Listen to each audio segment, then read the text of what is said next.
एक आदमी ने लॉटरी में एक लूपहोल ढूंढ लिया तो उसने तुरंत पेपर पर कैलकुलेशन करना शुरू कर दिया। यह आदमी एक मैथ्स प्रोफेसर था। उसने कई सारे मैथमेटिकल फॉर्मूलाज का यूज करके लॉटरी जीतने की प्रोबेबिलिटी कैलकुलेट की। उसके हिसाब से अगर आसपास से ज्यादा टिकट्स खरीदे जाएं तो प्रॉफिट हो सकता है। उसने अपनी कैलकुलेशंस टेस्ट करने का सोचा। डेविड ने बैंक से एक महीने की सैलरी विड्रॉ की और 1,000 लॉटरी टिकट्स खरीद लिए। लॉटरी बेचने वाले ने उसको सोचने को कहा, क्योंकि बेचे गए टिकट्स ना तो वापस हो सकते थे और ना ही बदले जा सकते थे। पर डेविड बिल्कुल सूरे था और 1,000 टिकट्स ले लिए। घर जाने के बाद उसने ध्यान से विनिंग नंबर्स लिखे और हर टिकट को चेक किया। जब उसने टोटल निकाला तो कॉस्ट सबट्रैक्ट करने के बाद भी उससे $30,070 का नुकसान हुआ। क्या उसकी कैलकुलेशंस गलत थी? डेविड ने फिर से लॉटरी रूल्स देखे और एक और बार कैलकुलेशंस की। सब कुछ सही था।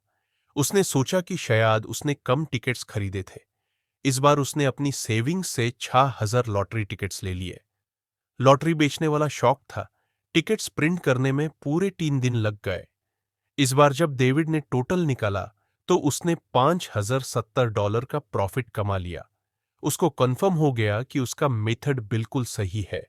वो चुपके से खुश था और इस तरीके से और लॉटरी टिकट्स खरीदता रहा।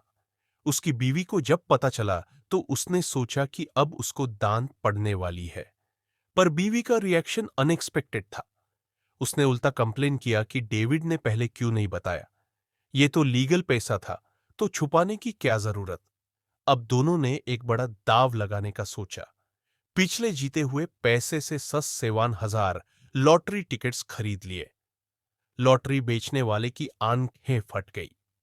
टिकट्स प्रिंट करने में 10 घंटे लगने वाले थे।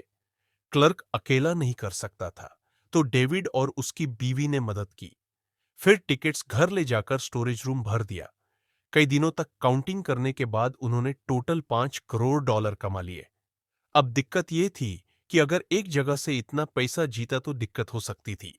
इसलिए दोनों ने डिसाइड किया कि अब वो ये मेथड किसी और जगह यूज करेंगे।